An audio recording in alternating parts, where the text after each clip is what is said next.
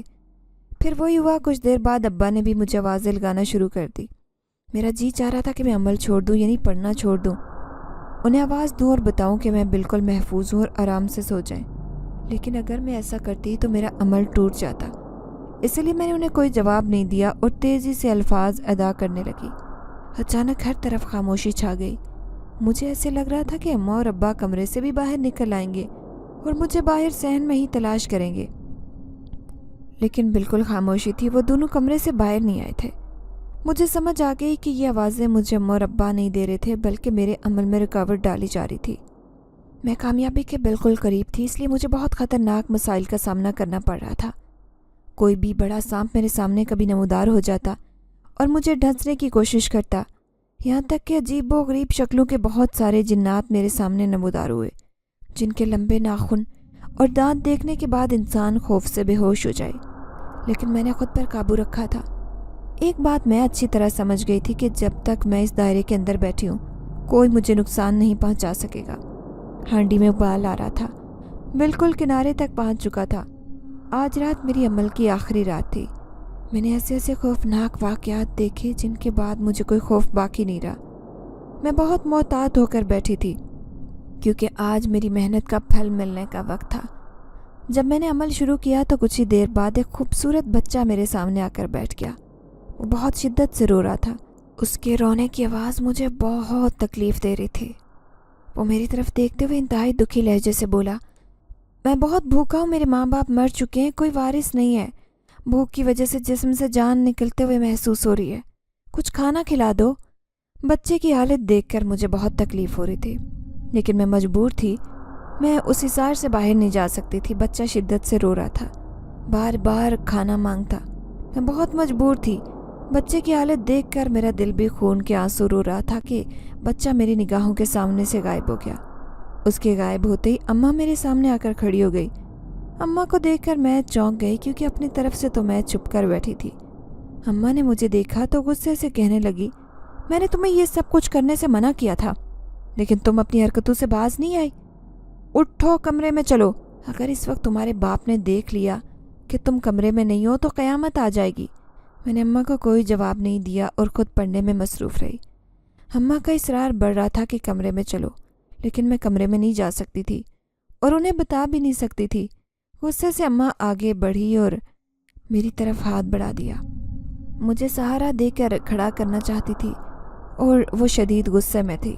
اس سے پہلے کہ میں اپنا ہاتھ بڑھا کر اماں کا ہاتھ تھامتی، اچانک ہی اماں اور میرے درمیان ایک حسین و جمیل لڑکا کھڑا ہو گیا۔ رات کی اس پہر اپنے گھر میں ایک حسین اور خوبصورت لڑکے کو دیکھ کر مجھے بہت حیرت ہوئی۔ اچانک ہی اماں کی شکل میں دکھائی دینے والی عورت کی شکل بدل گئی اور اب وہ انتہائی بھیانک شکل کی چڑیل بن کر میرے سامنے کھڑی تھی۔ اس خوبصورت لڑکے کی طرف انتہائی نفرت سے دیکھ رہی تھی۔ تمہیں ہمارے درمیان نہیں آنا چاہیے، میں تمہیں جان سے مار دوں گی، اس لڑکے کی طرف دیکھتے ہوئے اس بھیانک شکل والی عورت نے کہا۔ لڑکے نے اسے کوئی جواب نہیں دیا اور کندھے اچکا دیے۔ تمہارے باپ سے تمہاری شکایت کروں گی، تم میری راہ کی رکاوٹ بنے ہوئے ہو۔ اگر آج کے دن اس لڑکی کا عمل میں خراب کر دیتی تو ساری طاقتیں مجھے مل جاتی، میں بہت طاقتور ہو جاتی، لیکن تمہاری وجہ سے میرا منصوبہ ناکام ہو گیا۔ میں اپنی شکست کو بھولوں گی نہیں۔ سردار شمروز، اس بات کو یاد رکھنا کہ تم نے دشمنی کی ابتدا کی ہے۔ یہ کہتے ہوئے وہ عورت غائب ہو گئی۔ میرے سامنے سردار شمروز کھڑا تھا۔ یہ تو میں بہت اچھی طرح سے سمجھ گئی تھی کہ یہ کوئی انسان نہیں ہے۔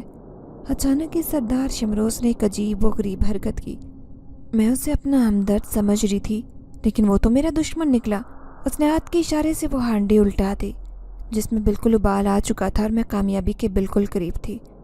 یہ دیکھتے میرا دماغ پھٹنے لگا۔ انتہائی غصے سے اس کی طرف دیکھتے ہوئے پوچھا، یہ تم نے کیا کر دیا؟ تم نے میرا عمل ناکام کر دیا، میں تمہیں زندہ نہیں چھوڑوں گی۔ میری 40 دن کی محنت کو تم نے ایک لمحے میں ضائع کر دیا۔ یہ بہت غصے سے میں بول رہے تھے۔ وہ مسکراتے ہوئے میری طرف دیکھ رہا تھا۔ اس کی مسکراہٹ پر میرا غصہ اور بھی بڑھ گیا۔ سردار شمروز نے مسکرا کر میری طرف دیکھتے ہوئے کہا، تمہیں اتنی محنت کرنے کی کیا ضرورت تھی؟ 40 راتوں سے تم نے اپنی نیند بھی پوری نہیں کی۔ صرف ایک رات اس تخت کے نیچے آ کر بیٹھ جاتی، مجھے آواز دیتی، میں خود ہی تمہارا غلام بن جاتا، تمہیں یہ سب کچھ نہ کرنا پڑتا۔ انتہائی جذباتی لہجے میں کہہ رہا تھا۔ اس کی بات سن کر تو میرا غصہ مزید بڑھ گیا۔ یہ مت سمجھنا کہ میں ہار جاؤں گی، ناکامی کو قبول کر لوں گی۔ آج تو تم نے میرا عمل ضائع کر دیا، لیکن میں تمہیں اس کی سزا ضرور دوں گی، میں نے غصے سے کہا اور سامان سمیٹنے لگی۔ جیسے ہی میں نے حصار سے باہر نکلنے کے لیے قدم اٹھایا، اس نے جلدی سے مجھے روک لیا۔ ابھی تمہارا عمل ختم ہونے کا وقت نہیں آیا، اگر تم باہر نکلی تو یہاں قریب کھڑی جناتی مخلوق تمہیں مار دے گی، اس نے مجھے جلدی سے روکتے ہوئے کہا، اور مجھے اس کی باتوں پر یقین نہ آیا، اس لیے لاپرواہی سے کندھے اچکا دیے۔ اگر تمہیں میری بات کا یقین نہیں تو ایک بار اپنی آنکھوں سے دیکھ لو، اس نے جیسے ہی کہا میں نے سامنے دیکھا تو حیرت زدہ رہ گئی۔ میرے چاروں طرف انتہائی خوفناک اور ہیبت ناک قسم کے جنات کھڑے تھے۔ میں لا علمی میں بے موت ماری جاتی۔ میں جو حصار سے باہر نکلنے کی کوشش کر رہی تھی جلدی سے دوبارہ بیٹھ گئی، اور سامنے کھڑے اس نوجوان کو دیکھ کر میرا خون کھول رہا تھا، جس کی وجہ سے میرا عمل ضائع ہو گیا۔ تم میرے سامنے سے دفع ہو جاؤ، تمہاری وجہ سے یہ سب کچھ ہوا ہے، یہ سب جنات میرے غلام بن جاتے۔ میرے غصہ کرنے پر اس کے چہرے پر مسکراہٹ تھی۔ وہ بالکل بھی میری کسی بات کی پرواہ نہیں کر رہا تھا، ہر لہجے کو نظر انداز کیے مجھے گھور رہا تھا۔ مجھے اس کی نظروں سے بہت الجھن ہو رہی تھی۔ انتہائی نفرت بھرے لہجے سے میں نے کہا، تم کیوں آئے ہو؟ تمہارا کیا خیال ہے کہ تمہیں انسانی شکل میں دیکھ کر میں تمہاری طرف متوجہ ہو جاؤں گی؟ ایسا ممکن نہیں ہے، کیونکہ میں اچھی طرح سے جانتی ہوں کہ تم بھی انسان نہیں ہو، ایک جن ذات ہو جو انسانی شکل میں میرے سامنے آئے ہو۔ میری بات سن کر وہ بالکل سنجیدہ ہو گیا، میری طرف دیکھتے ہوئے کہا، تم بالکل ٹھیک سمجھی ہو، میں انسان نہیں ایک سردار جن ہوں، مجھے انسانوں سے شدید نفرت ہے، لیکن نہ جانے کیوں تمہیں دیکھتے ہی مجھے تم سے عشق ہو گیا ہے۔ اگر تم کسی جن کو قابو کر لیتی تو وہ تمہارا غلام بن جاتا۔ میں ایسا نہیں چاہتا، کیونکہ میں تمہیں اپنا بنانا چاہتا ہوں، یعنی کہ تم میری غلام بنو گی، وہ انتہائی سنجیدہ لہجے سے اور فیصلہ کن انداز میں کہہ رہا تھا۔ اس کی بات سن کر مجھے شدید غصہ آیا۔ میں نے غصے سے کہا کہ مجھے لگتا ہے سردار صاحب کا دماغ خراب ہو گیا ہے، مجھے تمہارا غلام بننے کی کیا ضرورت ہے؟ تم نے میرا جو عمل ناکام کیا ہے، میں خاموشی سے نہیں بیٹھوں گی، بلکہ اگلی بار میں عمل صرف تمہارے لیے کروں گی، تم میرے قابو میں آؤ گے، میرے غلام بنو گے، میں نے انتہائی جذباتی لہجے سے کہا، جسے سننے کے بعد اس کے چہرے پر صرف ہلکی مسکراہٹ آئی۔ اگر میں تمہاری مدد نہ کرتا تو اس وقت تک یہ جنات تمہاری بوٹیاں بوٹیاں کر چکے ہوتے، تمہاری لاش بھی تمہارے والدین نہ پہچان سکتے، لیکن میں نے تمہیں حصار سے باہر نکلنے سے منع کیا تاکہ تمہاری زندگی بچ سکے۔ تمہیں تو میرا احسان مند ہونا چاہیے۔ میرے جذباتی لہجے پر سردار جن نے انتہائی نرم لہجے سے کہا، یہ بات تو بالکل ٹھیک کہہ رہا تھا، اس نے مجھے مرنے سے بچایا تھا اور یہ نیکی اس کی بھولنے والی نہیں تھی، اسی لیے میں نے دھیمے لہجے سے کہا، تمہارا شکریہ، تم نے میری جان بچائی، جو تم نے میرا نقصان کیا وہ بھی ناقابل تلافی ہے۔ مسجد سے اذان کی آواز سنائی دینے لگی، اس کا مطلب تھا کہ میرے عمل کا وقت مکمل ہو چکا ہے، میں کمرے میں جا سکتی ہوں۔ خاموشی سے کمرے میں آئی، وہ اب تک باہر درخت کے نیچے ہی کھڑا تھا، اور جتنے جنات مجھے ارد گرد نظر آ رہے تھے وہ بھی غائب ہو گئے۔ کمرے میں آ کر میں نے جلدی سے سامان چھپایا اور بستر میں لیٹ گئی۔ کچھ ہی دیر بعد اماں اٹھ کر بیٹھ گئی، ابا بھی جاگ گئے۔ اماں وضو کر کے آئی تو مجھے بھی جگایا تاکہ نماز پڑھ لوں۔ مجھے بہت نیند آ رہی تھی، لیکن میں اٹھ گئی اور وضو کر کے نماز ادا کی، اور اپنی ناکامی پر مجھے بہت تکلیف تھی اور شدید غصہ بھی۔ وہ حسین و جمیل سردار جن اگر میرے قابو میں آ جاتا تو اس کی گردن ہی توڑ دیتی، کیونکہ مجھے اس سے شدید نفرت ہو رہی تھی۔ درگاہ پہنچ کر عبد القادر چچا کو تلاش کیا، وہ کسی ضروری کام میں مصروف تھے۔ مجھے دیکھتے ہی جلدی سے پوچھا، کیا بنا، کوئی کامیابی ملی؟ میں نے انہیں سچ بتا دیا، جسے سننے کے بعد وہ حیرت سے میری طرف دیکھنے لگے۔ کیا تم سچ کہہ رہی ہو؟ اگر تم سچ کہہ رہی ہو تو پھر تمہیں اس سردار جن کا شکریہ ادا کرنا چاہیے، احسان مند ہونا چاہیے، کیونکہ عمل کی ناکامی تمہاری موت تھی، اس نے تمہیں مرنے سے بچایا ہے۔ چچا عبد القادر کی بات سن کر مجھے غصہ آ گیا۔ میں نے انتہائی غصے سے کہا، مجھے مرنے سے ضرور بچایا، لیکن میرا عمل بھی تو ناکام کیا اسی نے، اگر وہ ایسا نہ کرتا تو میں کامیاب ہو جاتی۔